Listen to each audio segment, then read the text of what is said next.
दोस्तों, उत्तर प्रदेश के सियासत से जुड़ी एक ऐसी खबर लेकर आया हूं जिसे सुनने के बाद मोदी शाह से लेकर बीजेपी का हर एक नेता बेचैन होने जा रहा है। अब तक खबर थी कि स्पीकर पद को लेकर जनता दल यूनाइटेड और टीडीपी ही मोदी सरकार से नाराज चल रहे हैं, लेकिन इन सब के बीच एक ऐसे साथी ने साथ छोड़ने का संकेत दे दिया है जिसे बड़ी मुश्किल में वो अपने साथ इंडिया गठबंधन से तोड़ कर लाए थे। जी हाँ, मैं बात कर रहा हूं जयंत चौधरी का। जयंत चौधरी की पार्टी खत्म होने की कगार पर आ गई है। याद करिएगा, 3 दिन पहले मैंने आपको एक खबर दिखाई थी, जयंत चौधरी के बेहद खासम खास और राष्ट्रीय लोकदल के राष्ट्रीय प्रवक्ता यानी भूपेंद्र चौधरी ने पार्टी को अलविदा कह दिया। यही नहीं, उन्होंने आरोप लगाया कि बीजेपी के साथ जाने की वजह से जयंत चौधरी ने, आरएलडी ने अपने आप से न केवल जाटों को बल्कि मुसलमानों को भी दूर कर दिया है। ऐसे में आने वाला जो चुनाव होगा विधानसभा का, वो जयंत चौधरी के लिए फिर आरएलडी के लिए बहुत ही घातक साबित होने जा रहा है। लेकिन खबर सिर्फ इतनी नहीं है कि एक राष्ट्रीय प्रवक्ता ने छोड़ा, अब 7 विधायक कभी भी बागी हो सकते हैं। बिल्कुल ठीक सुन रहे हैं, जयंत चौधरी के 7 विधायक बगावत की राह पर निकल पड़े हैं। नमस्कार, मैं हूं प्रज्वल गौतम और आप देख रहे हैं टाइम्स एक्सप्रेस। ये खबर आज उठाकर रख लीजिएगा, सेव करके रख लीजिएगा और हो सकता है इस महीने के आखिर तक इस खबर पर खुद मोहर लग जाए। 2 विकल्प हैं अब जयंत चौधरी के सामने, या तो वो मोदी सरकार से बाहर आए, एनडीए से बाहर आए, बीजेपी का साथ छोड़ें और अपनी पार्टी को संभाल लें, या फिर वो राज्य मंत्री बने रहे मोदी सरकार में 5 बरस तक, जब तक सरकार चली और पार्टी को भूल जाएं। ऐसे में माना जा रहा है वो दूसरे विकल्प पर ज्यादा ध्यान देंगे। उनको पार्टी की जरूरत ज्यादा होगी, क्योंकि मंत्री पद तो कभी चला जाए पता नहीं, लेकिन पार्टी उनकी जो पिता की, उनके दादा की पार्टी है, वो बची रहनी चाहिए। इसीलिए हो सकता है वो एनडीए से दूरी बना लें, बीजेपी से दूरी बना लें। खबर क्या है पहले मैं आपको दिखाने जा रहा हूं, खबर पढ़िएगा। केपी मलिक हैं, उन्होंने जो ट्वीट किया उसे पढ़िए। उन्होंने लिखा है कि बिग ब्रेकिंग, राष्ट्रीय लोकदल के विधायकों को सताने लगी है चिंता। रालोद के भाजपा के साथ जाने से मुस्लिम वोट तो भाग ही गया, जाट भी बड़ी संख्या में पार्टी का साथ छोड़ गए। मुसलमान छोड़कर गया और जाट छोड़ रहे हैं, इस बात की पुष्टि हो चुकी है। याद करिएगा, इसी बार लोकसभा चुनाव हुआ, 2 सीटों पर चुनाव लड़ा आरएलडी ने और दोनों ही सीटें जीत रही। खबर आई कि जाटों ने साथ दिया, आरएलडी का दिया साथ, झूठ बात नहीं है, लेकिन आरएलडी का वोट जा नहीं पाया बीजेपी के प्रत्याशियों खाते में। इसीलिए मुजफ्फरनगर जो सीट है उस पर संजीव बालियान जो मोदी कैबिनेट में मंत्री थे वो तक चुनाव हार गए। इस बात की टीस मोदी शाह सब में है, इसीलिए जानबूझकर जयंत चौधरी को राज्य मंत्री बनाया गया कि हमारा वोट तो आपकी तरफ गया, लेकिन आपका वाला वोट बीजेपी के प्रत्याशी तक क्यों नहीं पहुंचा। इसको लेकर खासी नाराजगी है। मेरठ सीट पर भी है, उतना वोट नहीं गया, हारते हारते बचे हैं अरुण गोविल। मुजफ्फरनगर सीट हारी गई। कई सीटें हैं ऐसी जिन पर जाटों ने खेल कर दिया, यानी आरएलडी का साथ तो दिया, लेकिन साथ किसका नहीं दिया? बीजेपी का। खबर क्या है, इस स्थिति में 2027 के विधानसभा चुनाव में बेड़ा पार होना संभव नहीं है बिना मुस्लिम। ये जो 8 विधायक हैं, इनकी कहानी क्या है? बिना मुस्लिम वोट बैंक के कोई भी विधायक दोबारा नहीं जीत सकता। ये 8 विधायक हैं।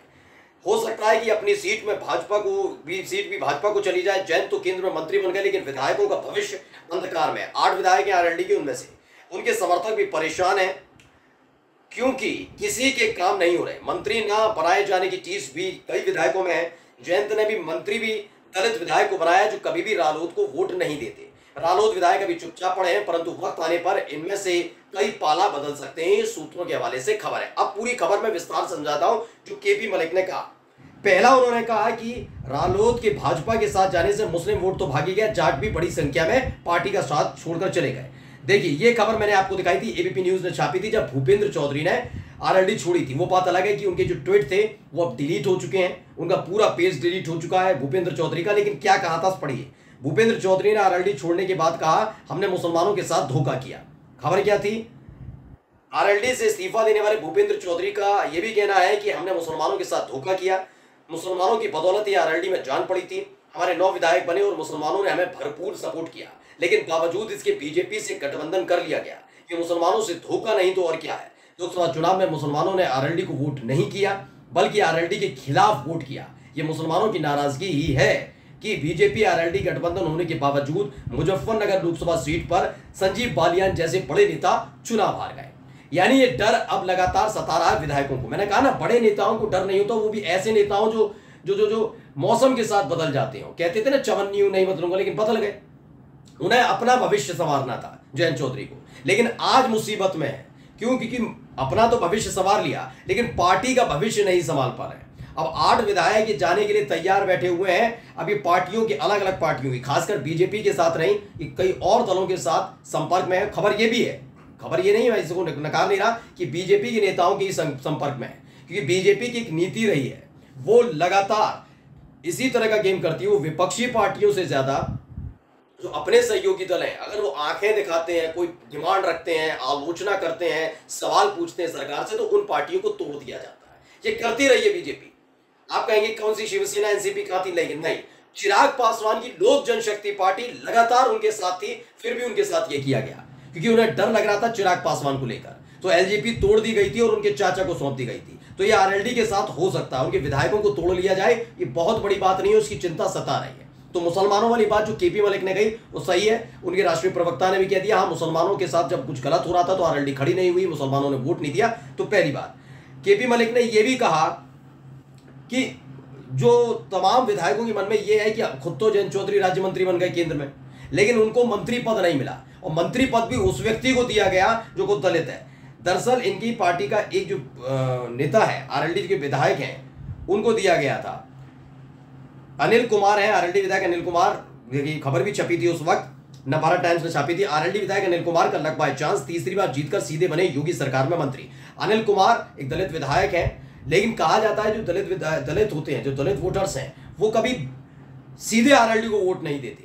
इनके या तो जाट या फिर मुस्लिम समुदाय के लोग वोट कास्ट करते हैं। हाँ, अगर साथ में आ जाती है समाजवादी पार्टी तो मुसलमान ज्यादा तादाद में वोट कास्ट करता है, और तो और यादव भी वोट कास्ट कर देते हैं, पिछड़ा समाज भी वोट कास्ट कर देता है। अगर बीजेपी के साथ गए तो कुछ और जाति के लोग साथ में दे दें। इस बार तो ठाकुरों ने भी साथ नहीं दिया, क्षत्रियों ने साथ नहीं दिया। फिलहाल अब नाराजगी इस बात की कि उस व्यक्ति को आपने योगी सरकार में मंत्री बना दिया जो हमें कोई वोट कास्ट नहीं करता। पहली गलती, मुसलमानों के का वोट आपको मिलता था, आरएलडी खड़ी हुई बड़ी मुश्किल से, आपने क्या किया, बीजेपी गोद में जाकर बैठ गए। दूसरी गलती, क्षत्रिय समाज नाराज चल ही रहा था, उसने वोट नहीं कास्ट किया, बीजेपी का वो वाला वोट बैंक ट्रांसफर नहीं हो पाया। तीसरी गलती।